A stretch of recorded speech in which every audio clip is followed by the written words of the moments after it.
ลู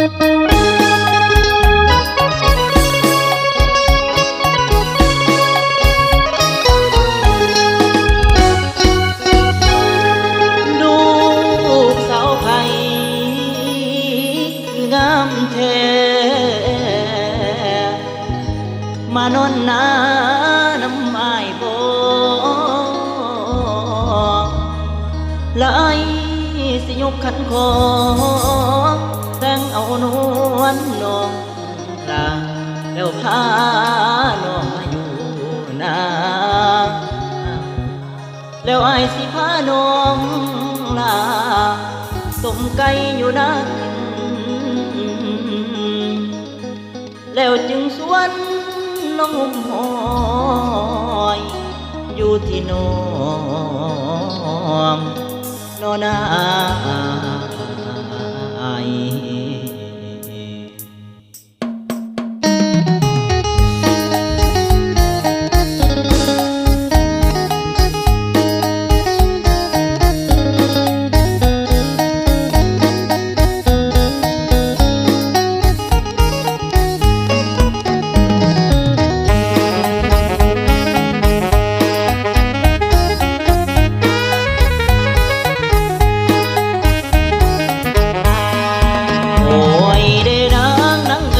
นอนนาน้ำบ่อไอสิขอแต่น้องละพาเจ้าอยู่นา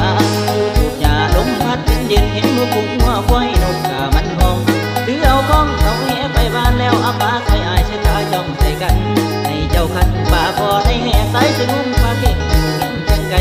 งุ้มปลาไหลสิพางุ้มหอยตองงุ้มหอยมาต่อยกดหอยทางใจบักแข่แกงสุดน้ำกินอยู่เถียงนาปีกปลามายังกันยังกินกับน้องอยู่เมืองมันปวดสมองอยู่เมืองมันปวดสมองคนหลายไก่กองยัดกันสิงกันให้ใจเอาแต่ฝุ่นควันอากาศแถวนั้นมันบ่ดีเลยน้องเอ๋ยแต่งกับไอ้สาวหนุ่มสาวนาสิพาน้องรวยกระสังฟังฟังควยเห็ดสวนควยเลี้ยงปลาสงขลาใครมาได้สิซื้อทำให้ใส่ให้มันเลี้ยงแต่ขอน้องผู้เดียวจึงอยากเกี่ยวเนื้ออุ่นเป็นเมียเสียก็ลองแพงน้าบ่เคยยานตาหวานเอ้ยอายเป็นคนเนื้อเก่งเฮ็ดหน้าสวนเนื้อเก่งแท้แท้พูดคนต่อเก่งกะรอเรื่องความหักความแพงเก่งหัวเหนาใจเมียเงินแรงเศร้า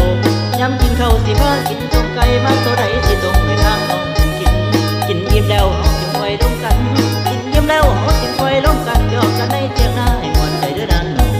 ให้มวนใจเด้อนั้น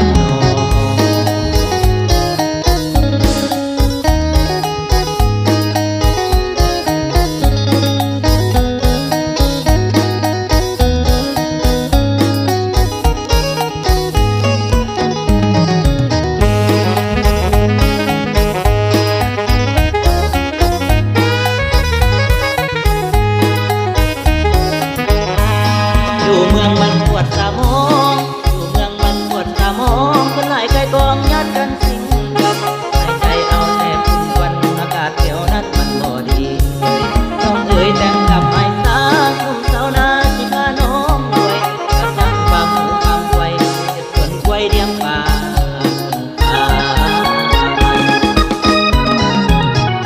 ใครมาได้สิซื้อทำให้ใส่ให้มันเหลือง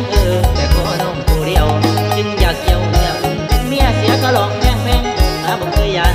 ตาหวานเอ้ยไอเป็นคนเฮ็ดเก่งเฮ็ดหน้าสวนเฮ็ดเก่งแท้พูดคนต่อเก่งกะรอเรื่องความหักความแพงเก่งหัวเหนาใจเมียแลงเศร้าย้ำกินข้าวสิพากินต้มไก่มักตัวใดสิตรงไปทางน้องเพิ่นกินอิ่มแล้วเฮาจึงค่อยร่วมกัน